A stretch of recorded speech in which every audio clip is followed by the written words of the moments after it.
Hi friends, good morning. Welcome back to my YouTube channel. ನನ್ನ ಒಂದು YouTube ಚಾನಲ್ಗೆ ಯಾರೆಲ್ಲ ಸಬ್ಸ್ಕ್ರೈಬ್ ಆಗಿಲ್ಲ ದಯವಿಟ್ಟು ಸಬ್ಸ್ಕ್ರೈಬ್ ಮಾಡ್ಕೊಳ್ಳಿ. ಹಾಗೆ ವಿಡಿಯೋನ ಸ್ಕಿಪ್ ಮಾಡೋಕ್ಕೆ ಹೋಗಬೇಡಿ, ಎಂಟು ತನಕ ನೋಡಿ. ಇವಾಗ ಅರ್ಲಿ ಮಾರ್ನಿಂಗ್ 5:20 ಆಗಿದೆ. ನನ್ನ ಒಂದು ಡೈಲಿ ರೊಟೀನ್ ಸ್ಟಾರ್ಟ್ ಆಗೋದೇ ಬೆಳಗ್ಗೆ 5 ಗಂಟೆಯಿಂದ. ಇವಾಗ ಮನೆಯವರು ಡ್ಯೂಟಿಗೆ ಹೋಗೋದ್ರಿಂದ ತಿಂಡಿಗೆ ರೆಡಿ ಮಾಡ್ತಾಯಿದ್ದೆ. ತಿಂಡಿಗೂ ಸಹ ಮತ್ತು ಮಧ್ಯಾಹ್ನ ಲಂಚ್ಗೂ ಸಹ ರೆಡಿ ಮಾಡ್ತಾಯಿದ್ದೆ. ಹಾಗೆಯೇ ಮನೆಯವ್ರಿಗೆ ಗೆಣಸು ತೊಗೊಂಡು ಹೋಗ್ತೀನಿ ಅಂತ ಹೇಳಿದರು. ಗೆಣಸನ್ನು ಬೇಯಿಸಿಟ್ಟಿದ್ದೆ. ಇಲ್ಲಿ ಪಲಾವ್ಗೆ ರೆಡಿ ಮಾಡ್ಕೊಂಡಿದ್ನೆಲ್ಲ ರುಬ್ಬಕ್ಕೂ ಸಹ ರೆಡಿ ಮಾಡಿ ಎತ್ತಿಟ್ಕೊಂಡಿದ್ದೆ. ಏನು ಅಂತಂದರೆ ನಾನು ಅರ್ಲಿ ಮಾರ್ನಿಂಗ್ ಹೇಳೋದ್ರಿಂದ ನನಗೆ 2 ಕೆಲಸನೂ ಆಗೋಗುತ್ತೆ. ಒಂದು ಲಂಚು ಪ್ರಿಪೇರ್ ಮಾಡ್ತೀನಿ, ಹಾಗೆಯೇ ಬ್ರೇಕ್ಫಾಸ್ಟು ಪ್ರಿಪೇರ್ ಮಾಡ್ತೀನಿ. ಹಂಗಾಗ್ಬಿಟ್ಟು ನನ್ನ ಮಗ ಸ್ಕೂಲ್ಗೆ ಹೋಗೋ ಟೈಮಲ್ಲಿ ನನಗೆ ಗಡಿಬಿಡಿ ಆಗೋದಿಲ್ಲ. ಅಯ್ಯೋ ನಾನಿನ್ನು ತಿಂಡಿ ಮಾಡಿಲ್ಲ, ಟೈಮ್ ಆಗೋಯ್ತು, ಆ ಥರ ಎಲ್ಲ ಆಗೋಲ್ಲ. ಏಕೆಂದರೆ ಅರ್ಲಿ ಮಾರ್ನಿಂಗ್ ನಾನು ಆಲ್ರೆಡಿ ಮಾಡಿಟ್ಟಿರ್ತೀನಲ್ವ, ಹಾಗಾಗಿ ಏನು ಗಡಿಬಿಡಿ ಅನಿಸಲ್ಲ. ಹಾಗೆಯೇ ನೋಡಿ, ಇವಾಗ ತಿಂಡಿ ಪಲಾವ್ ಮಾಡ್ತಾಯಿದ್ದೀನಿ ಮತ್ತು ಮಧ್ಯಾಹ್ನಕ್ಕೆ ಅನ್ನ ಸಾಂಬಾರನ್ನ ರೆಡಿ ಮಾಡಿಕೊಡ್ತೀನಿ. ಹೇಗಿದೆ ಅಂತಂದರೆ ನನ್ನ ಡೈಲಿ ನನ್ನ ಒಂದು ಲೈಫ್ ಸ್ಟೈಲ್ ಇದೇ ಆಗೋಗ್ಬಿಟ್ಟಿದೆ. ಅರ್ಲಿ ಮಾರ್ನಿಂಗ್ ಎದ್ದೇಳ್ತೀನಿ, ತಿಂಡಿ ಮಾಡ್ತೀನಿ, ಅಡುಗೆ ಮಾಡ್ತೀನಿ, ಮನೆ ಕೆಲಸ ಮುಗಿಸ್ಕೊಳ್ತೀನಿ, ಮತ್ತು ಮಗ ಸ್ಕೂಲ್ಗೆ ಹೋಗ್ತಾನೆ, ಮಗನ ಸ್ಕೂಲಿಗೆ ಕಳಿಸ್ತೀನಿ. ಈಗ ಹೊಸ್ದಾಗಿ ಮತ್ತೊಂದು ಆ್ಯಡ್ ಆಗಿಬಿಟ್ಟಿದೆ. ಏನು ಅಂದರೆ ಇವಾಗ ನೆಕ್ಸ್ಟು ಈಗ ಸಮ್ಮರ್ ಹಾಲಿಡೇಸ್ ಇದೆ. ಹಾಗಾಗ್ಬಿಟ್ಟು ನಾನು ಬೆಳಗ್ಗೆ ಎಲ್ಲ ಕೆಲಸ ಮುಗಿಸ್ಬಿಟ್ಟು 6 ಗಂಟೆ ಅಷ್ಟೊಳಗೆಲ್ಲ ಆಗುತ್ತೆ. ನಾನು ಹೋಗಿ ಸ್ವಲ್ಪ ಹೊತ್ತು ಮಲ್ಕೊಂಡು ರೆಸ್ಟ್ ಮಾಡ್ತೀನಿ. ಯಾಕೆ ಅಂದರೆ ಇವಾಗ ಸಮ್ಮರ್ ಹಾಲಿಡೇಸ್ ಇದೆ ಅಂತ ಹಂಗೆ ಮಲ್ಕೊತೀನಿ ಅಷ್ಟೇ. ಬಟ್ ಡೈಲಿ ಆದರೆ ಇನ್ನು ಮುಂದೆ ನನಗೆ ಹೆಂಗಿರುತ್ತೆ ಕೆಲಸ ಅಂದರೆ, ಅರ್ಲಿ ಮಾರ್ನಿಂಗ್ ಎದ್ದು ಇವ್ರಿಗೆ ಟಿಫನ್ ಮಾಡಿ ಇವ್ರನ್ನ ಕಳಿಸಾದ್ಮೇಲೆ ನನ್ನ ದೊಡ್ಡ ಮಗ 8 ಗಂಟೆ ಅಷ್ಟರೊಳಗೆ ಸ್ಕೂಲ್ಗೆ ಹೋಗಬೇಕು.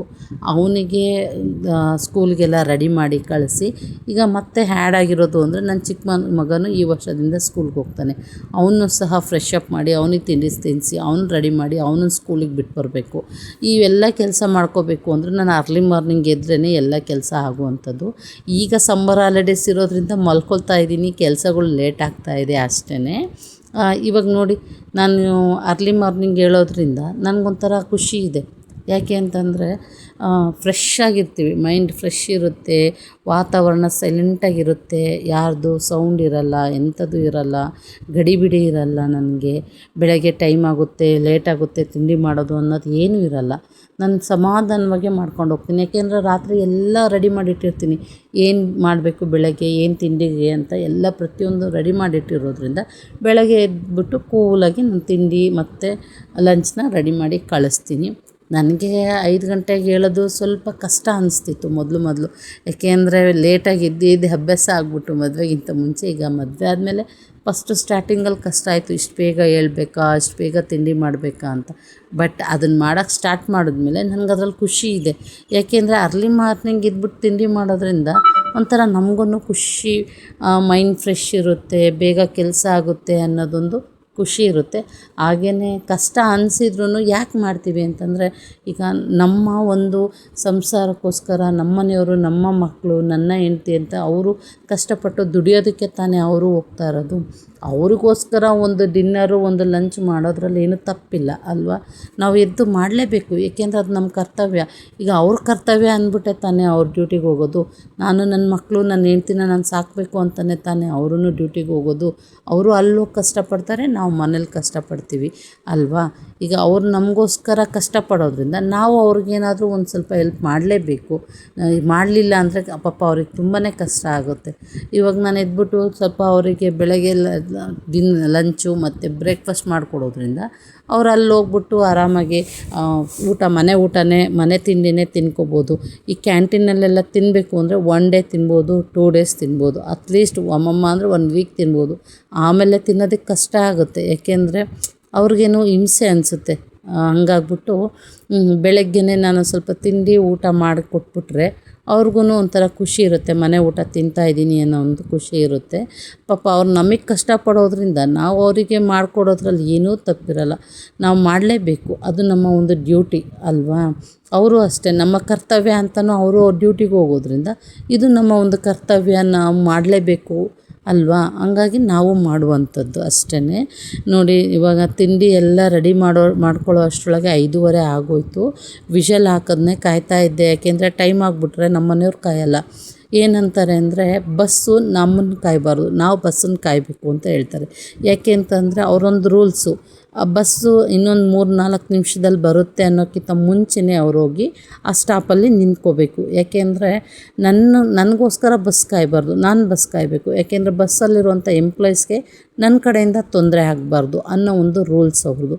ಆ ರೂಲ್ಸು ಸಹ ಕರೆಕ್ಟ್ ಇದೆ ಅಲ್ವಾ? ಹೌದು, ನಮಗೋಸ್ಕರ ಯಾರೂ ಕಾಯಬಾರ್ದು, ನಾವು ಇನ್ನೊಬ್ರನ್ನ ಕಾದ್ರೂ ನಮ್ಮನ್ನು ಬೇರೆಯವ್ರು ಕಾಯಬಾರ್ದು ಅನ್ನೋದೊಂದು ರೂಲ್ಸು ಅಲ್ವಾ? ಅದು ಚೆನ್ನಾಗಿದೆ. ಏಕೆಂದರೆ ಅದನ್ನು ನಾವು ಅಳವಡಿಸ್ಕೋಬೇಕು. ನಮಗಿಂದ ಪ್ರತಿದಿನ ಲೇಟ್ ಆದರೆ ಅವ್ರಿಗೂ ಇರಿಟೇಟ್ ಆಗುತ್ತೆ, ಇವಂದು ಯಾವಾಗಲೂ ಲೇಟಪ್ಪ, ಬೇಗ ಬರಲ್ಲ ಅನ್ನೋದೊಂದು ಕಂಪ್ಲೇಂಟ್ ಆಗಬಾರ್ದು. ಹಾಗಾಗ್ಬಿಟ್ಟು ನಾವೇ ಸ್ವಲ್ಪ ಬೇಗ ಎದ್ಬಿಟ್ಟು ನಮ್ದು ಏನು ಕೆಲಸ ಇದೆ ಮುಗಿಸ್ಕೊಂಡು ನಾವು ಕಾಯೋದ್ರಲ್ಲಿ ಏನೂ ತಪ್ಪಿಲ್ಲ ಅಲ್ವಾ? ತಪ್ಪಿಲ್ಲ, ಏಕೆಂದರೆ ಅದು ನಮ್ಮ ಒಂದು ಡ್ಯೂಟಿ. ಹೌದು, ನಾವು ಇನ್ನೊಬ್ರನ್ನ ಕಾಯಿಸ್ಬಿಟ್ಟು ಅವ್ರಿಗೆ ತೊಂದರೆ ಕೊಡೋದು ಅದು ಒಳ್ಳೆಯದಲ್ಲ.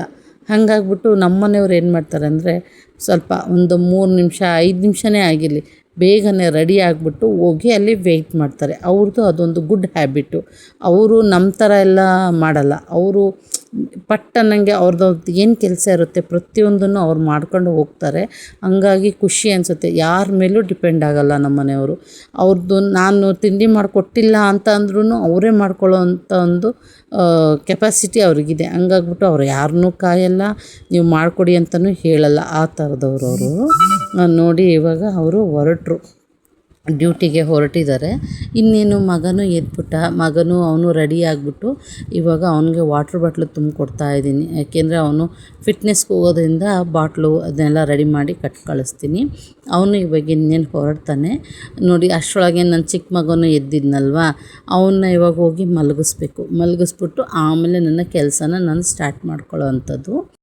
ಹೋಗ್ಬಿಟ್ಟು ಇವನನ್ನು ಮಲಗಿಸ್ಬಿಟ್ಟು ಬಂದು ಆದಮೇಲೆ ನನ್ನ ಕೆಲಸನ ಮತ್ತೆ ನಾನು ಸ್ಟಾರ್ಟ್ ಮಾಡ್ಕೊತೀನಿ.